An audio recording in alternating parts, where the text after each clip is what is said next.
الحمدللہ رب العالمین والعاقبۃ للمتقین والصلاۃ والسلام علی سید الانبیاء والمرسلین اما بعد فاعوذ باللہ السمیع العلیم من الشیطان الرجیم واعوذ باللہ ان یحضرون ان اللہ هو السمیع العلیم بسم اللہ الرحمن الرحیم فاما الانسان اذا ما ابتلاه ربه فاکرمه ونعمه فیقول ربی اکرمن واما اذا ما ابتلاه فقدر علیہ رزقه فیقول ربی اہانن سبحان ربک رب العزت عما یصفون وسلام علی المرسلین والحمد للہ رب العالمین۔ محمد کی غلامی دین حق کی شرط اول ہے صلی اللہ علیہ وآلہ وسلم۔ السلام علیکم ایھا النبی ورحمۃ اللہ وبرکاتہ۔ محمد کی غلامی دین حق کی شرط اول ہے، جو ہو اسی میں خامی تو سب کچھ نامکمل ہے۔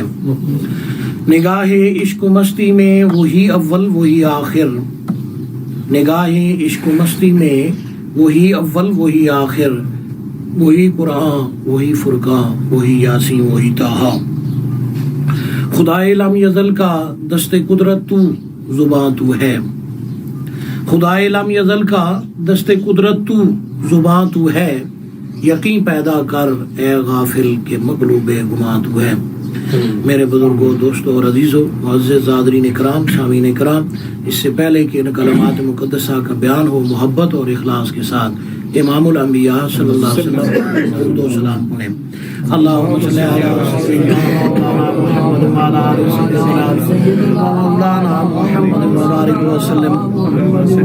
جزا اللہ عنا سیدنا محمد ما وعلہ، اللہم صلی علی سیدنا محمد انزل المقعد المقرب عندک یوم القیامہ۔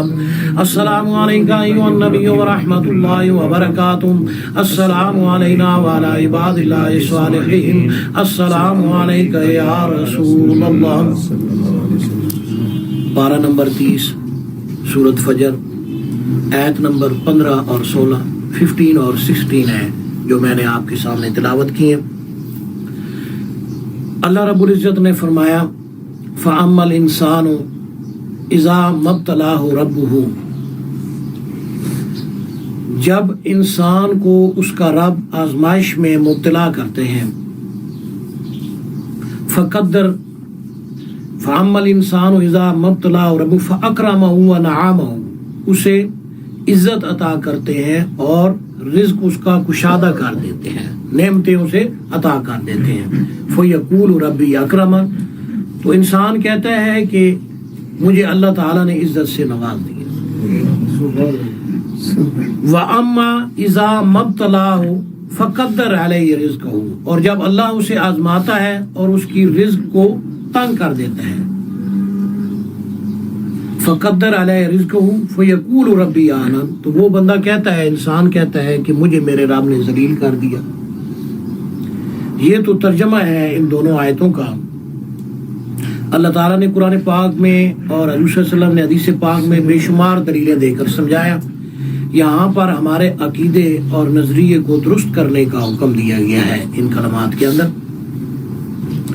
اس میں جو چیزیں بیان ہوئی ہیں، ایک مال و دولت ہے، دوسری غربت ہے، تیسری عزت ہے، اور چوتھا اللہ تعالیٰ کا ایک صفاتی نام ہے جس کو رب کہا جاتا ہے، اس کا احاطہ کیا گیا ہے۔ تو یہ 4 چیزیں ہیں جو اس میں بیان ہوئی ہیں اور خطاب انسان کو کیا گیا ہے۔ مفہوم کو سمجھنے کے لیے زیادہ میں بیان انسان پر کروں گا، مگر ساتھ اس کی کچھ وضاحت بھی کروں گا تاکہ ہمارا عقیدہ درست ہو۔ عام لوگوں کے نزدیک جو نظریہ ہے اور عقیدہ یہ ہے کہ اللہ کے نزدیک اس آدمی کا درجہ زیادہ ہے جو مال و دولت والا ہے، اور غریب آدمی کو لوگ حقارت کی نظر سے دیکھتے ہیں۔ عوام الناس کے متعلق بھی انسان کا نظریہ یہ ہے کہ جو مال و دولت والا آدمی ہے وہ صاحب عزت ہے، اور جس کے پاس مال و دولت نہیں ہے وہ صاحب ذلت ہے، یعنی حقیر آدمی ہے۔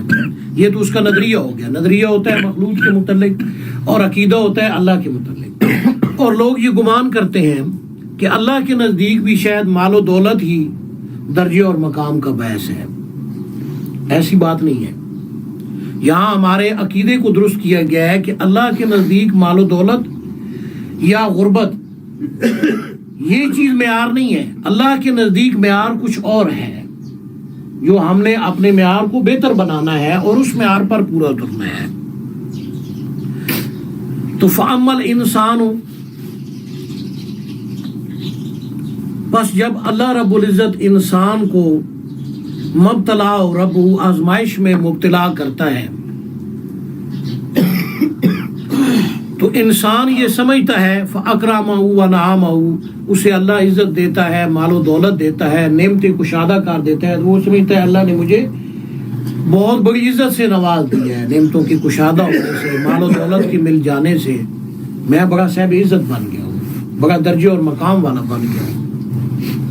وَأَمَّا إِذَا مَبْتَلَاهُ رَبُّهُ، اور وَأَمَّا إِذَا مَبْتَلَاهُ فَقَدَّرَ عَلَيْهِ رِزْقَهُ، اور جب اللہ تعالیٰ اس کی آزمائش کرتا ہے اور اس کے رزق کو تنگ کر دیتا ہے، وسعت کے بجائے، نعمتیں زیادہ دینے کے بجائے اس کی تنگی کر دیتا ہے مال و اسباب میں، فَقَدَّرَ عَلَيْهِ رِزْقَهُ فَيَقُولُ رَبِّي أَهَانَنِ، تو وہ کہتا ہے میرے رب نے مجھے ذلیل کر دیا. اللہ کے بارے میں ایسا عقیدہ رکھنا غلط ہے، یہ غلط عقیدہ ہے. مال و دولت معیار نہیں ہے، ایسا عقیدہ نہیں رکھنا چاہیے. مال زیادہ ہو یا کم ہو، یہ دونوں صورتوں میں آزمائش ہے. اس بات کو ہمیں اچھی طرح سمجھنا ہوگا. اللہ کے نزدیک کیا ہے، درجہ اور مقام کس چیز سے آتا ہے. اللہ تعالیٰ نے قرآن پاک میں بیان فرمایا یا ایھا الناس انا خلقناکم من ذکر و انثی وجعلناکم شعوبا وقبائل لتعارفوا ان اکرمکم عند اللہ اتقاکم. اللہ کے نزدیک مال و دولت معیار نہیں ہے، اللہ کے نزدیک معیار ہے تقویٰ. حدیث پاک میں بھی آپ صلی اللہ علیہ وسلم نے اسی چیز کو بیان فرمایا کہ کسی عربی کو کسی اجمی پر، کسی گورے کو کسی کالے پر کوئی درجہ حاصل نہیں. ہاں تم میں سے اللہ کے نزدیک سب سے قریب وہ آدمی ہے جو صاحب تقویٰ ہے، جو متقی ہے. تو اللہ کے نزدیک جو ہمارا عقیدہ ہے یہ درست ہونا چاہیے. مال و دولت ہو تب بھی اور نہ ہو تب بھی، یہ معیار نہیں ہے. ہمیں اپنا عقیدہ اللہ کے بارے میں، اپنے رب کے بارے میں درست کرنا چاہیے. یہ تو آزمائش ہے، مال ہے تب بھی آزمائش ہے، نہیں ہے تب بھی آزمائش ہے. یہ معیار نہیں ہے. اللہ رب العزت کے نزدیک جو معیار ہے وہ تقوی کا معیار ہے اور دو چیزوں کا معیار ہے. سبحان الذی خلق الازواج کلھا مما تنبت الارض کے تحت ایک چیز تقوی ہے، جیسے کہ میں نے قرآن پاک اور حدیث پاک سے بیان کر دیا. دوسری چیز کیا ہے، امیر المومنین سیدنا علی شیر خدا رضی اللہ تعالیٰ عنہ، آپ کے پاس دو عورتیں آئیں، بیت المال سے آپ نے انہیں برابر حصہ دیا. تو ایک عربی تھی اور ایک اجمی تھی. تو عربی عورت نے اعتراض کیا، یہ قابل غور ہے، یہ ہمیں سمجھنا ہے. اس نے اعتراض کیا کہ میں عربی ہوں اور یہ اجمی ہے اور آپ نے دونوں کو برابر حصہ دیا ہے. تو امیر المومنین سیدنا علی شیر خدا رضی اللہ تعالیٰ عنہ نے فرمایا کہ ہمارے نزدیک دو وجہ سے اللہ کے نزدیک درجات ہیں. اللہ کے نزدیک کسی بندے کا درجہ کس وجہ سے ہوتا ہے؟ دو وجہ سے ہوتا ہے. ایک یہ ہے کہ تقویٰ کی بنیاد پر اور دوسرا اطاعت کی بنیاد پر. دوسرا کس وجہ سے؟ اطاعت کی بنیاد پر. وَأَطِیعُوا اللَّهَ وَأَطِیعُوا الرَّسُولَ، جو اللہ اور اس کے رسول کی زیادہ اطاعت کرنے والا ہے اس کا اتنا بڑا درجہ اور مقام ہے. جو اللہ اس کے رسول کی زیادہ اطاعت کرنے والا ہے اس کا اتنا بڑا درجہ اور مقام ہے. اور ایک وہ آدمی جو صاحب تقویٰ ہے اس کا درجہ اور مقام ہے. عربی اور اجمی کا یہ فرق نہیں ہے. تو آپ نے اس کی عربی عورت کی بات کو جواب دے کر وہ حصہ برابر ہی. تو اس سے کیا پتہ چلتا ہے کہ خلفائے راشدین کا جو عقیدہ ہے، صحابہ کا، اہل بیت کا، اور قرآن اور حدیث سے دو چیزیں انسان کو اپنے رب کے قریب کرتی ہیں. وہ کیا چیزیں ہیں؟ ایک تقویٰ اور دوسری اطاعت. جتنا وہ اطیع اللہ و اطیع رسول کرے گا اتنا اللہ کے قریب ہوگا، جتنا صاحب تقویٰ ہوگا اتنا وہ اللہ کے قریب ہوگا. تو مال ہو یا نہ ہو یہ دونوں معیار نہیں ہیں. ہمیں یہ عقیدہ درست کرنا چاہیے اور یہ نظریہ بھی درست کرنا چاہیے. جس طرح آج کل لوگوں کا نظریہ بن گیا ہے کہ مال و دولت والے آدمی کو ہم قدر کی نگاہ سے دیکھتے ہیں اور غریب آدمی کو ذلت کی نگاہ سے دیکھتے ہیں. یہ نظریہ بھی ہمیں درست کرنا ہوگا. اگر یہ معیار ہوتا تو میں ابھی آپ کو روایات بتاتا ہوں، آپ خود سمجھ جائیں گے کہ یہ معیار نہیں ہے اللہ کے نزدیک اور حضور صلی اللہ علیہ وسلم کے نزدیک. امام الانبیاء صلی اللہ علیہ وآلہ وسلم نے فرمایا غریب آدمی امیر آدمی سے 500 سال پہلے جنت میں داخل ہوگا. غریب آدمی امیر آدمی سے 500 سال پہلے جنت میں داخل ہوگا. اب آپ اندازہ کریں کہ اگر امیر آدمی صاحب عزت ہوتا ہے، جیسے آج کل نظریہ ہے عام لوگوں کا، پڑھے لکھے لوگوں کا، عوام الناس کا، کہ امیر آدمی کی عزت زیادہ کرتے ہیں اور غریب آدمی کو حقارت کی نگاہ سے دیکھتے ہیں، یہ ان کا نظریہ ہے. یہ غلط نظریہ ہے.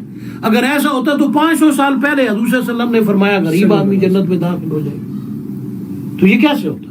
ہمیں یہاں پر نظریہ بھی درست کرنا ہے اور عقیدہ بھی درست کرنا ہے کہ اللہ کے نزدیک اگر ہم درجے اور مقام کے طلبگار ہیں تو ہمیں اپنے تقوی اور اطاعت کو درست کرنا ہوگا تاکہ ہم اللہ اس کے رسول کے نزدیک ہو جائیں. ہمیں عقیدہ بھی درست کرنا ہے اور نظریہ بھی درست کرنا ہے کہ حقارت کی نظر سے جو ہے وہ غریب کو نہیں دیکھنا. امیر اور غریب کا یہ فرق اللہ نے مخلوق بنائی ہے. اور آپ صلی اللہ علیہ وآلہ وسلم نے فرمایا کہ میرے صحابہ میں سے سب سے آخری صحابی جو جنت میں داخل ہوں گے وہ حضرت عبد الرحمن بن عوف ہوں گے، اس وجہ سے کہ ان کے پاس مال زیادہ ہے، کاتبین وحی میں سے.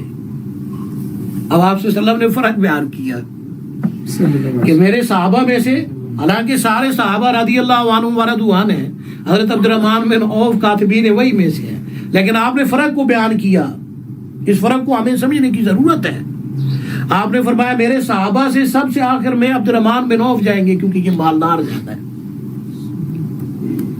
تو فَأَمَّا الْإِنسَانُ إِذَا مَا ابْتَلَاهُ رَبُّهُ فَأَكْرَمَهُ وَنَعَمَهُ فَيَقُولُ رَبِّي أَكْرَمَنِ وَأَمَّا إِذَا مَا ابْتَلَاهُ فَقَدَّرَ عَلَيْهِ رِزْقَهُ فَيَقُولُ رَبِّي أَهَانَ. کہ ہمارا جو عقیدہ ہے وہ بھی ہم نے درست کرنا ہے اور نظریہ بھی درست کرنا ہے کہ مال و دولت والے کو ہم عزت کی نگاہ سے دیکھیں اور غریب کو ذلت کی نگاہ سے دیکھیں. یہ غلط بات ہے. نبی آخر الزمان حضرت محمد رسول اللہ صلی اللہ علیہ وسلم نے فرمایا انبیاء کرام میں سے سب سے آخری نبی جو جنت میں جائے گا وہ حضرت سلیمان علیہ السلام ہوں گے، اس وجہ سے کہ ان کے پاس سلطنت تھی، اس وجہ سے سب سے آخر میں جنت. امیر اور غریب کا فرق بیان کر رہا ہوں، اس کو سمجھیں. تمام نبی اور رسول صغیرہ اور کبیرہ گناہوں سے پاک ہیں، معصوم ہیں. تمام انبیاء 1,24,000 مشکات شریف کی حدیث سے پاک ہے. انبیاء کرام آئے، آخری نبی آپ صلی اللہ علیہ وآلہ وسلم. تمام نبی معصوم ہیں، لیکن آپ صلی اللہ علیہ وسلم نے خود فرمایا کہ ان میں سے سب سے آخر نبیوں میں سے کون جائیں گے جنت میں؟ حضرت سیدنا سلیمان علیہ السلام. اور وجہ بیان کی کہ ان کے پاس حکومت تھی، مال و دولت تھا، سلطنت تھی، اس وجہ سے نبیوں میں سب سے آخر میں انہیں جنت میں داخل کیا جائے گا. فَأَمَّا الْإِنسَانُ إِذَا مَا ابْتَلَاهُ رَبُّهُ فَقَدَّرَ عَلَيْهِ رِزْقَهُ فَيَقُولُ رَبِّي أَهَانَ. جب انسان کو آزمائش میں اللہ مبتلا کرتا ہے اور اس کا رزق تنگ کر لیتا ہے تو کہتے ہیں میرے رب نے مجھے ذلیل کیا. رب نے ذلیل نہیں کیا ہے. یہ تو اپنا عقیدہ درست کر اپنے رب کے متعلق. اگر کسی کو غربت میں رکھا ہے تو اسے تو نوازا ہے. حضور صلی اللہ علیہ وآلہ وسلم نے فرمایا ابتدا میں اسلام غریب میں تھا اور قرب قیامت میں غریب میں اسلام لوٹ گیا. تو ہمیں اپنا عقیدہ بھی اور اپنا نظریہ بھی درست کرنا ہے. اور یہاں پر ایک لفظ استعمال ہوا تھا انسان. ہمیں اس چیز کو سمجھنا ہے. کیا ہر آدمی انسان ہے؟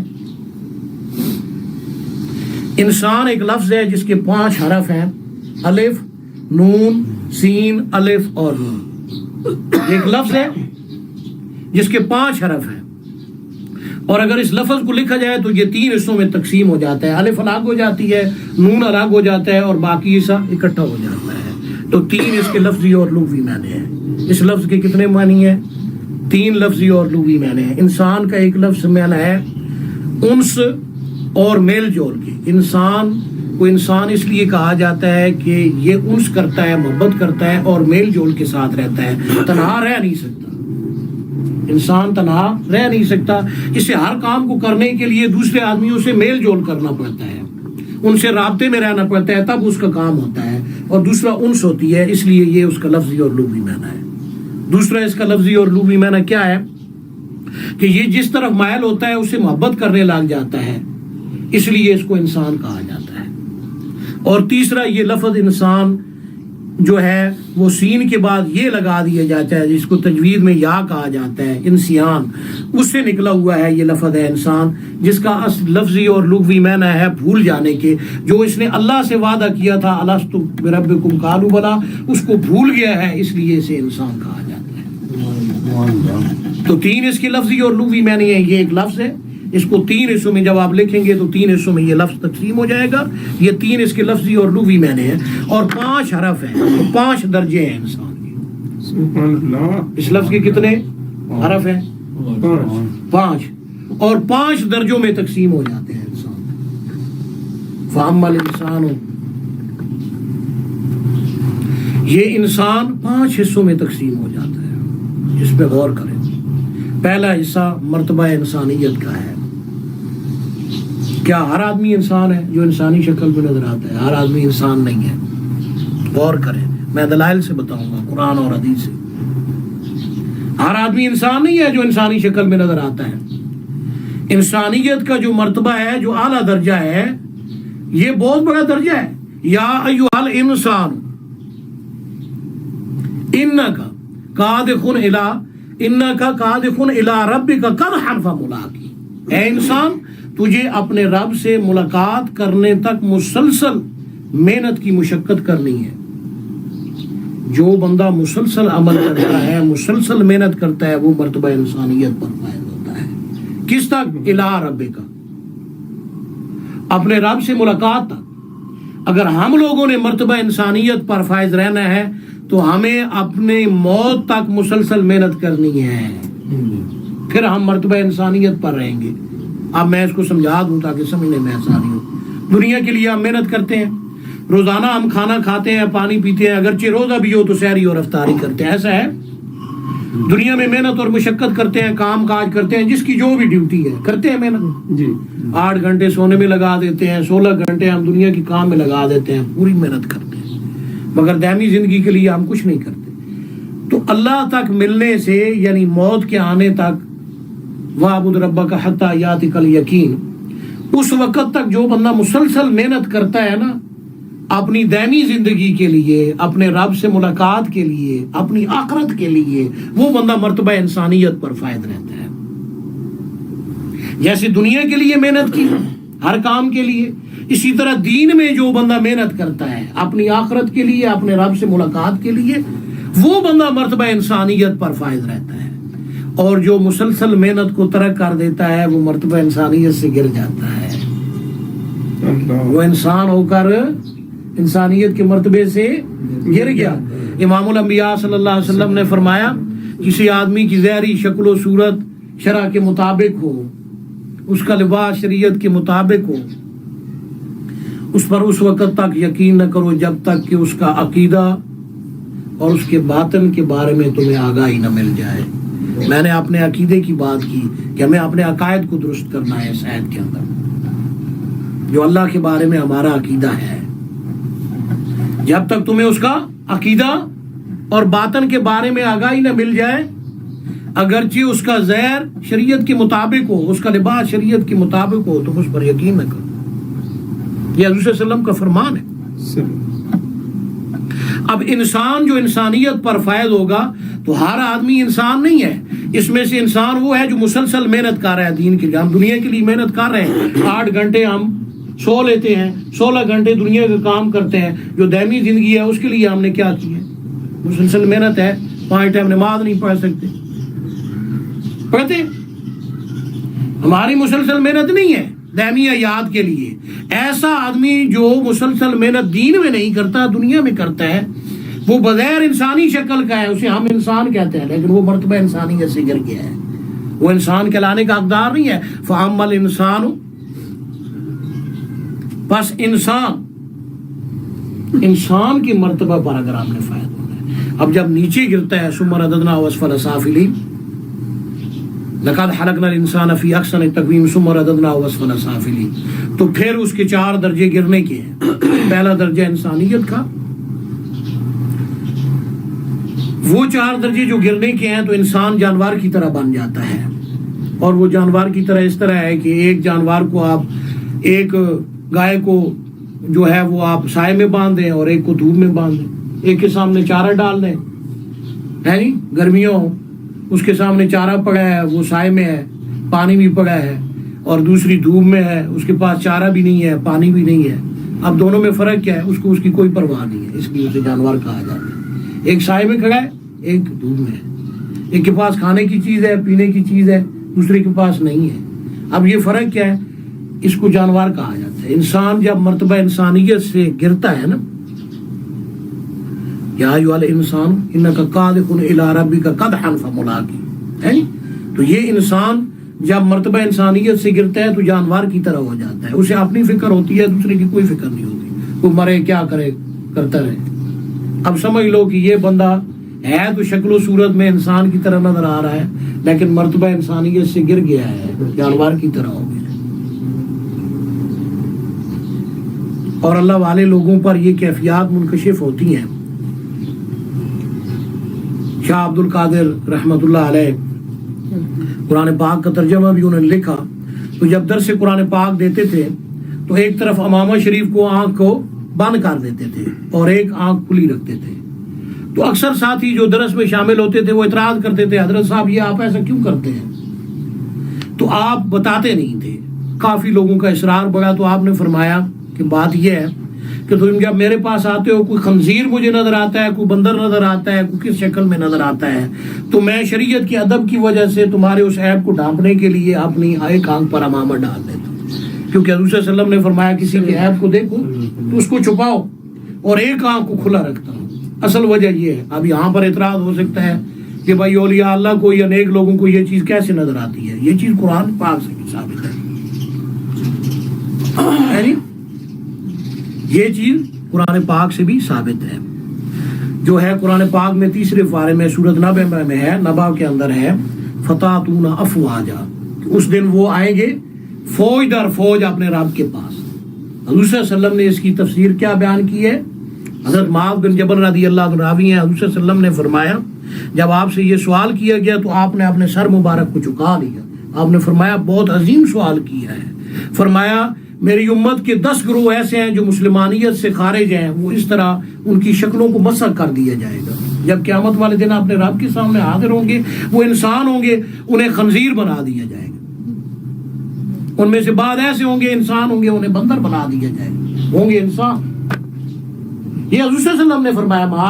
حضرت معاذ بن جبل رضی اللہ عنہ راوی ہے، حضور صلی اللہ علیہ وسلم کا فرمان ہے اور قرآن پاک کی آیت ہے فتاتون افواجا، قرآن پاک سے ثابت ہے. تھے انسان مگر انہیں بندر بنا دیا گیا، تھے انسان انہیں خنزیر بنا دیا، ان کی شکلوں کو مسخ کر دیا گیا. اور بھی آگے طویل روایت ہے، میں اس میں زیادہ آگے نہیں جانا. اب یہ کیوں ایسا ہوا؟ آپ صلی اللہ علیہ وسلم نے فرمایا جو خنزیر بنا دی جائیں گے اس کی وجہ یہ ہے کہ وہ سود خور تھے، دنیا میں سود کھاتے تھے. اور جو بندر بنا دیے جائیں گے یہ چغل خور ہیں، چغلی کرتے تھے، اس وجہ سے انہیں اپنے رب کے سامنے کھڑا کیا جائے گا تو بندر بنا کے کھڑا کیا جائے گا. حضور صلی اللہ علیہ وسلم کا فرمان ہے. بھائی جب انسان مرتبہ انسانیت سے گر گیا تو جانوروں کی طرح ہو گیا.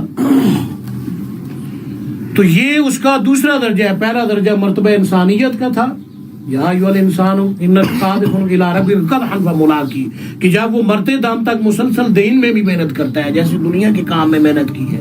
ہم ادھر کہتے ہیں کسی کو وظیفہ پڑھو، یہ کرو، یہ سب کرو، کہتے ہیں یہ کام تو اللہ مہربانی کرے گا، ایسے ہی ہو جائے گا. تو دنیا میں تو محنت خوب کرتے ہیں، ادھر کہیں یار ادھر کام نہ کرو، مزدوری نہ کرو، یہ کہتے ہیں پھر کھائیں گے کیسے؟ ادھر محنت پوری کرتے ہیں اور جب دین کی بات آتی ہے کہتے ہیں جی محنت کی ضرورت ہی نہیں ہے. تو ایسا بندہ جو ہے جو محنت آخری دم تک کرتا ہے وہ مرتبہ انسانیت تک رہتا ہے، جو اپنی دائمی حیات کے لیے کوشش کر رہا ہے، آخرت کے لیے کوشش کر رہا ہے، مرتبہ انسانیت پر فائدہ. جو اس سے گر گیا مسلسل محنت نہیں کرتا ہے وہ پہلے جانور بنا، اس کی شکلیں بھی تبدیل ہوں گی اور دنیا میں جزوی طور پر ایسا عذاب بھی ہو جاتا ہے. ایک بزرگ تھے، اولیاء اللہ تھے، تو وہ حج کے لیے گئے تو وہاں پر ان کی درہم کی دینار کی جو تھیلی تھی وہ ادھر میدان عرفات میں رہ گئی. جب 9 عرفہ کو حج ہوا، خطبہ پڑھا گیا، وہ آگے گئے، واپس گئے، جب مینا کی طرف جا رہے تو یاد آیا کہ میرا جو ہے وہ پیسہ جو تھا وہ ادھر رہ گیا ہے. واپس آئے میدان عرفات کے اندر تو کیا دیکھتے ہیں کہ بندے تو سارے حاجی ادھر چلے گئے تھے لیکن میدان عرفات بھرا ہوا ہے. کوئی خنزیر ہے، کوئی بندر ہے ادھر بیٹھی ہوئی ہے، اب ڈر گئے بھائی یہ کیا؟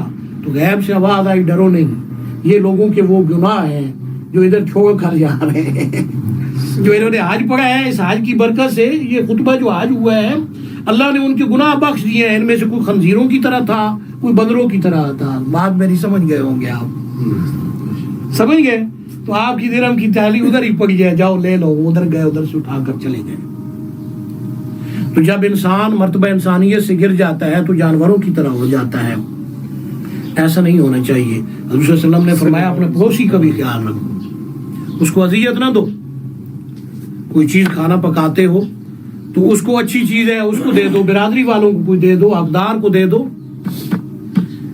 ایسے نہیں ہے کہ جانوروں کی طرح بن جاؤ، دوسروں کی پرواہ ہی نہیں ہے، بس صرف اپنی فکر لگی ہوئی ہے۔ یہ گرنے والا بندہ ہے، یہ جب گرا تو یہ دوسرے درجے میں آ گیا، مرتبہ انسانیت سے گر کر جانوروں کی شکل میں۔ اور تیسرا درجہ اس کا کیا ہے؟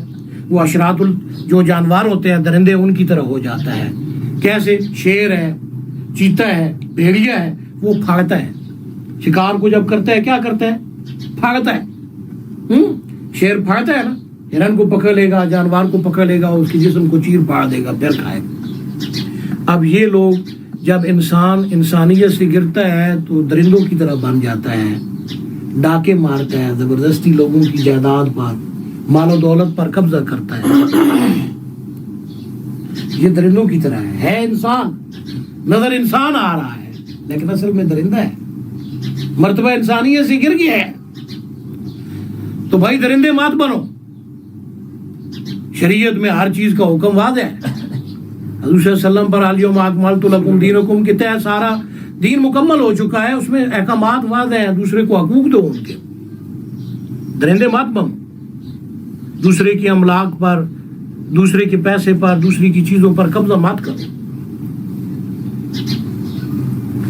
یہ بندہ تیسرے درجے میں آ جاتا ہے اور یہ زبردستی لیتا ہے اور یہ چیرتا پھاڑتا ہے، اور اس کی کیفیت کیا ہوتی ہے کہ یہ جب ظلم کرتا ہے تو ایسی کیفیات بندوں پر منکشف ہو جاتی ہے۔ میں آپ کو بات بھی یہ بتا دوں، چلو آپ یہ نہ سمجھیں کہ ہم ایسے بیان کر دیتے ہیں۔ ایک دن میں دکان پہ بیٹھا تھا تو مجھے مکاشفہ ہوا کہ بھیڑیا آیا ہے اور اس کے منہ پر خون لگا ہوا ہے، تازہ خون اس کے منہ پر لگا ہوا ہے، مکاشفہ ہوا۔ تو میں سمجھ گیا کہ اب میرے پاس ایک بندہ آئے گا جو ظلم کر کے آ رہا ہے، بھیڑیے کی طرح کیا کر کے آ رہا ہے؟ ظلم کر کے۔ بھیڑیے کی تعبیر کیا ہے؟ ظلم کی ہے، اور خون لگا ہوا کہ ابھی بھی وہ ظلم کر کے، تازہ ظلم کر کے آ رہا ہے۔ اس کے بعد ایک بندہ آیا، مجھے آ کر ملا، میں سمجھ گیا کہ یہ بندہ جو آیا ہے یہ ابھی گناہ کر کے آیا ہے، ظلم کر کے آیا ہے۔ تو نظر تو بندہ ہی آ رہا ہوتا ہے۔ میں نے اسے آج تک نہیں بتایا، لیکن آپ کو صرف سمجھا رہا ہوں کہ یہ چیزیں کیا ہوتی ہیں، لوگوں کو نظر آ جاتی ہیں، وہ لوگوں کے عیبوں پر پردہ ڈالتے ہیں۔ اس کا مطلب یہ نہیں ہے کہ انہیں نظر کچھ نہیں آ رہا ہے، انہیں نظر آ جاتا ہے۔ فَأَمَّا الْإِنسَانُ، تو یہ جو ہے انسان جب تیسرے درجے میں آ جاتا ہے، پہلا درجہ مرتبہ انسانیت کا ہے، دوسرا درجہ جانوروں کا ہے، تیسرا درندوں کا ہے، اور چوتھا درجہ وہ اشراط الارض کی طرح ہے، سانپ اور بچھو کی طرح ہر آدمی کو ڈستا ہے۔ کبھی سانپ اور بچھو کو دیکھا ہے؟ جو بندہ بھی ملے گا اس کو ڈس لے گا۔ دوست دشمن کی پہچان نہیں، جو سانپ کو پالتا ہے اسے بھی سانپ ڈس لیتا ہے، بچھو بھی ڈس لیتا ہے۔ یہ وہ لوگ ہیں جو ہر جگہ شرارت کرتے ہیں، نیک اور بد کوئی بڑا چھوٹا نہیں دیکھتے، اس کے نزدیک نہ بڑے کا مقام ہے نہ چھوٹے کا مقام ہے، ہر ایک کے ساتھ بدتمیزی کرنا۔ یہ سمجھ جانی چاہیے کہ یہ ہے انسان، لیکن یہ حشرات الارض کی طرح ہو گیا ہے، سانپ بچھو کی طرح، نہ اسے بڑے کی پہچان ہے نہ چھوٹے کی پہچان ہے، نہ بولنے کی تمیز ہے۔ ہمارے پاس ایسے بڑے کیسز آتے ہیں کہ اس کے لیے دعا کرو، یہ بڑوں کی بھی بےزتی کر جاتا ہے، کوئی دیکھتا ہی نہیں ہے۔ تو یہ ہے انسان، نظر انسان آ رہا ہے لیکن اصل میں یہ حشرات الارض کی طرح ہو گیا ہے، سانپ اور بچھو کی طرح ہو گیا، ہر آدمی کو ڈستا رہتا ہے، اذیت پہنچاتا رہتا ہے، اور یہ اس سے بھی گر جاتا ہے، کیونکہ درندہ تو چلو اس کو بھوک لگی تھی تو اس نے چیرا پاڑا، اور یہ اس سے بھی درجے میں گر گیا کہ اس نے بغیر بھوک کے حوث کے ہر ایک کو برابر جو ہے وہ ڈستا جا رہا ہے۔ اور پانچواں درجہ جو ہے وہ ہے انسان کا، جب وہ گرتا ہے تو وہ شیطان بن جاتا ہے. من الجنت والناس، انسانوں میں بھی شیطان ہے اور جنات میں سے بھی شیطان ہے. آپ صلی اللہ علیہ وسلم نے فرمایا میری ہر امت کا ایک فرعون ہوتا ہے اور میری امت کا ایک فرعون ہے اور اس کا نام ابو جہل ہے جس کا نام عمرو بن ہشام تھا. یہ انسانی شیطان ہے. عتبہ شیبہ کون تھے؟ انسانی شیطان تھے. شداد نمرود کون ہے؟ یہ انسانی شیطان ہے. اسی طرح جنات میں بھی شیطان ہے جیسے ابلیس ہے. سمجھ گئے نا؟ تو یہ چیزیں، یہ قوتیں ہوتی ہیں. یہ انسان جب 5ویں درجے میں آتا ہے تو وہ بالکل مکمل شیطان بن جاتا ہے. تو ہمارا جو عقیدہ ہے ہم نے اسے درست کرنا ہے. فَأَمَّا الْإِنسَانُ، یہ جو اللہ تعالیٰ انسان کو انسان بنایا ہے، اسے نوازتا ہے تو وہ یہ سمجھتا ہے کہ مجھے مال و دولت دی ہے تو مجھے نواز دیا ہے، میرا بڑا درجہ اور مقام بن گیا ہے. اور نہیں نوازا ہے تو کہتا ہے مجھے میرے رب نے ذلیل کیا. یہ اس کا نظری عقیدہ غلط ہے. اللہ والوں کا حال کیا ہوتا ہے چلے اس کو بھی تھوڑا بیان کر دے تاکہ سمجھنے میں آسانی ہو. شیخ سعدی رحمۃ اللہ علیہ، ایک آدمی کو دیکھا، بادشاہ ہے، سر پہ تاج رکھا ہوا ہے، شاہانہ لباس پہنا ہوا ہے، سپاہ فوجی ارد گرد کھڑے ہیں، اللہ اللہ اللہ اللہ کر رہا ہے. بڑے حیران ہوئے شیخ سعدی رحمۃ اللہ علیہ، بڑے حیران ہوئے. کچھ عرصہ گزرا، شیخ سعدی رحمۃ اللہ علیہ جنگل کے اندر گئے، دیکھا کہ وہی آدمی جو بادشاہ تھا اس کے پھٹے پرانے کپڑے ہیں، ایک خیمے کے اندر جھوپڑی کے اندر بیٹھا ہے، نہ فوج ہے نہ سپاہ ہے نہ تاج ہے، اور اللہ اللہ اللہ اللہ کر رہا ہے. شیخ سعدی رحمۃ اللہ علیہ اس کے پاس چلے گئے، پوچھا بھائی یہ کیا ماجرا ہے بتائیں. ایک دن میں نے آپ کو دیکھا تھا کہ آپ کے سر پر تاج تھا، شاہانہ لباس پہنا تھا، فوجی سپاہ ارد گرد تھی، آپ اللہ اللہ کر رہے تھے. آج وہ حالت نہیں ہے، پھٹے پرانے کپڑے ہیں، سپاہ بھی نہیں ہے، تاج بھی نہیں ہے، آپ پھر بھی اللہ اللہ کر رہے ہیں. اس نے بڑا اچھا جواب دیا. اس نے کہا بات یہ ہے کہ جب اللہ نے بادشاہ دی تو تب بھی اللہ اللہ کر رہا تھا. اس نے جو نعمت عطا کی اس پر اس کا شکر ادا کر رہا تھا. اب اگر سپاہ بھی نہیں ہے، تاج بھی نہیں ہے، مال و دولت اور بادشاہ بھی نہیں ہے تو تب بھی میں اللہ اللہ کر رہا ہوں، اس کی رضا پر راضی ہوں، شکر کر رہا ہوں، صبر کر رہا ہوں، اس کو جب اس نے نعمت دی اس پر شکر کیا، جب اس نے نعمت سے اس سے ختم کیا تو یہ نعمت بھی کوئی کام نہیں ہے، تب بھی میں اللہ اللہ ہی کر رہا ہوں اور اس کی رضا پر راضی. اللہ والے لوگ امیر ہوں یا غریب ہوں اس سے انہیں کوئی فرق نہیں پڑتا، وہ اللہ اللہ کرتے ہی رہتے ہیں. چاہے امیر ہوں چاہے غریب ہوں وہ اللہ اللہ کرتے ہی رہتے ہیں اور ہر حال میں اپنے رب سے راضی ہیں. تو یہ معیار جو ہمارے نزدیک ہے، نظریہ کہ امیر آدمی کو ہم اچھی نگاہ سے دیکھتے ہیں، غریب کو ذلت کی نگاہ سے، یہ نظریہ ہمارا غلط ہے. اس نظریے کو بھی ہمیں درست کرنا ہے اور اپنے عقیدے کو بھی درست کرنا ہے. ایک اور واقعے سے سمجھانے کی کوشش کروں، شاید سمجھنے میں آسانی ہو. غوث اعظم محی الدین سید عبد القادر جیلانی رحمۃ اللہ علیہ تشریف فرما تھے. ایک آدمی نے آ کر پیغام بتایا، فرمایا آپ کا جہاز جو ماہ ساز و سامان کے تھا وہ ڈوب گیا ہے. تو آپ نے دل کی طرف دیکھا اور فرمایا الحمدللہ. کچھ دیر گزری، غوث اعظم محی الدین سید عبد القادر جیلانی رحمۃ اللہ علیہ کے پاس اور بھی کافی لوگ بیٹھے تھے. تو اس نے آ کر کہا یا حضرت آپ کا جہاز جو ہے وہ خیریت کے ساتھ ماہ ساز و سامان کے سیل پر پہنچ گیا ہے. تو آپ نے نیچے دل کی طرف دیکھا اور فرمایا الحمدللہ. اب جو ہم اثر ساتھی بیٹھے تو انہوں نے کہا حضرت ہمیں کوئی سمجھ نہیں آئی، جب دکھ اور افسوس کی خبر آئی تو آپ نے الحمدللہ کہا، جب خوشی کی خبر آئی تب بھی آپ نے الحمدللہ کہا، ہمیں تو کوئی سمجھ نہیں آئی. آپ نے فرمایا جب پریشانی کی، جہاز کے ڈوبنے کی، سامان کی خبر آئی تو میں نے دل کی طرف دیکھا تو دل اللہ اللہ اللہ اللہ کر رہا ہے. میں نے اس پر اپنے رب کا شکر ادا کیا کہ لوگ پریشانی میں اپنے رب کو بھول جاتے ہیں، لوگ پریشانی میں اپنے رب کو بھول جاتے ہیں. میں نے اس پر اللہ کا شکر ادا کیا کہ تیرا شکر ہے کہ تو نے مجھے ایسا دل دیا جو پریشانی کی حالت میں بھی تجھے نہیں بھولا. اسے کوئی پریشانی نہیں ہے، مال و دولت کے جانے سے، سامان کے ختم ہو جانے سے اسے کوئی پریشانی نہیں ہے، وہ اللہ اللہ کر رہا ہے.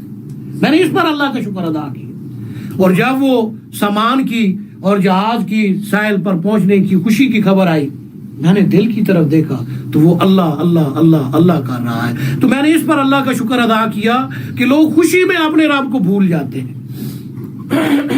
اس کو اس کی خوشی ہونے پر بھی کوئی پرواہ نہیں ہے, یہ پھر بھی اللہ اللہ اللہ اللہ کر رہا ہے.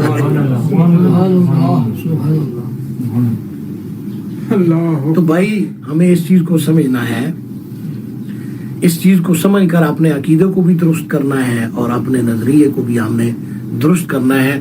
اور یہ غور کریں کہ کیا ہم سب انسان ہیں, میں بھی غور کروں اور آپ بھی غور کریں. خالی انسان بننے سے انسان نہیں بنتا, انسان کا مرتبہ بہت بڑا ہے.